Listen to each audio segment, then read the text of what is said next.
Hello friends, ಇದೇ ನಾನು ಶುಕ್ರವಾರ ದಿನ ಲಿಂಬೆಹಣ್ಣು ಆರತಿ ಬೆಳಗೋದು ಅಂತ ಹೇಳಿದ್ನಲ್ಲ, ಅದು ಇದೇ ದೇವಸ್ಥಾನಕ್ಕೆ. ಇದು ನಮ್ಮದೇ ದೇವಸ್ಥಾನ, ನಾವೇ ಪೂಜೆ ಮಾಡ್ತೀವಿ. ನಮ್ಮ ತಂದೆಯವರು ಪೂಜೆ ಮಾಡ್ತಾರೆ. ಇಲ್ಲಿ ಇದಕ್ಕೆ ಬೆಟ್ಟದ ಚೌಡೇಶ್ವರಿ ದೇವಿ ಅಂತ ಕರೀತಾರೆ. ಇದು ಅಮ್ಮನವರ ಪಾದಗಳು.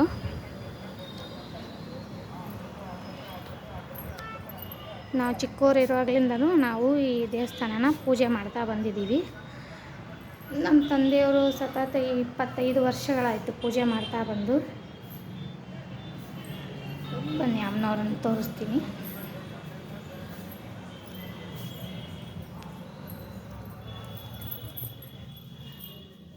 ಇದು ಗರ್ಭಗುಡಿ. ಈ ಗರ್ಭಗುಡಿಲಿ ಆ ತಾಯಿ ಅಲಂಕಾರ ನೋಡಿ. ಇವತ್ತಿನ ದಿನ ಶುಕ್ರವಾರ, ಕಡೆ ಶುಕ್ರವಾರ ದಿನ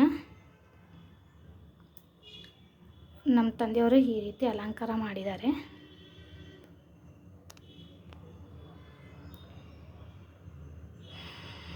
ಇದೇ ಶುಕ್ರವಾರ ದಿನ ಇಲ್ಲಿ ಭಕ್ತರು ಬರ್ತಾರೆ. ಪ್ರತಿ ಶುಕ್ರವಾರನೂ ಎಲ್ಲರೂ ದೇವಸ್ಥಾನಕ್ಕೆ ಬಂದು ಅಮ್ಮನ ದರ್ಶನ ಮಾಡ್ಕೊಂಡು ಹೋಗ್ತಾರೆ. ಹಾಗೆ ಬೇರೆ ಬೇರೆ ಜನನೂ ಬರ್ತಾರೆ. ನಮ್ಮ ದೇವಾಂಗ ಸಮಾಜದ ಜನಗಳೂ ಬರ್ತಾರೆ. ಬೇರೆ ಬೇರೆ ರೀತಿಯ ಜನರೂ ಈ ಗುಡಿಗೆ ಬರ್ತಾರೆ. ನಮ್ಮೂರು ಮಸ್ಕಿಯಲ್ಲಿರ್ತಕ್ಕಂಥ ಬೆಟ್ಟದ ಚೌಡೇಶ್ವರಿ ದೇವಸ್ಥಾನ ಇದು. ಈ ದೇವಸ್ಥಾನದ ದೇವಿ ಇವರು. ತುಂಬ ಶಕ್ತಿಯುತವಾದ ತಾಯಿ ಇವರು. ನಾವೇನೇ ಅಂದ್ಕೊಂಡ್ರೂ ಆ ಕೆಲಸ ಸಕ್ಸಸ್ಫುಲ್ ಆಗಿದೆ. ಹಾಗಂತ ಜನರು ಕೂಡ ನಾವು ಬಂದಿದ್ದೀವಿ, ಅಮ್ಮನವ್ರನ್ನ ಏನು ಕೇಳ್ಕೊಂಡಿದ್ದೀವಿ ಅದು ಆ ಕೋರಿಕೆನ ನೆರವೇರಿಸಿದಾಳೆ ಅಂತ ಎಲ್ಲರೂ ಹೇಳ್ತಾ ಇದ್ದಾರೆ.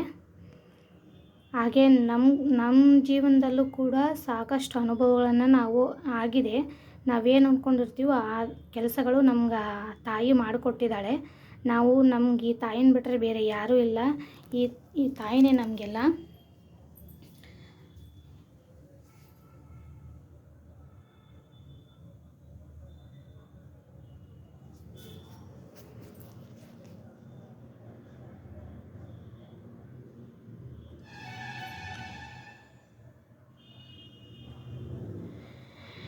ನೀವು ಕೂಡ ಒಂದು ಸರ್ತಿ ಈ ಮಸ್ಕಿ ಊರಿಗೆ ಬಂದುಬಿಟ್ಟು ಈ ಬೆಟ್ಟದ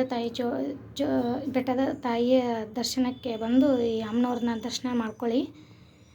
ನಿಮಗೂ ಕೂಡ ನಿಮ್ಮ ಜೀವನದಲ್ಲಿ ಏನಾದರೂ ಕಷ್ಟಗಳು ಇದ್ದರೆ ಆ ತಾಯಿ ನಿಮ್ಮ ಕಷ್ಟಗಳನ್ನೆಲ್ಲ ಪರಿಹಾರ ಮಾಡ್ತಾಳೆ ಅಂತ ಹೇಳ್ತಾ ಈ ವಿಡಿಯೋ ಮುಗಿಸ್ತಾ ಇದ್ದೀನಿ. ಮತ್ತೆ ಮುಂದಿನ ವಿಡಿಯೋದಲ್ಲಿ ಸಿಗ್ತೀನಿ.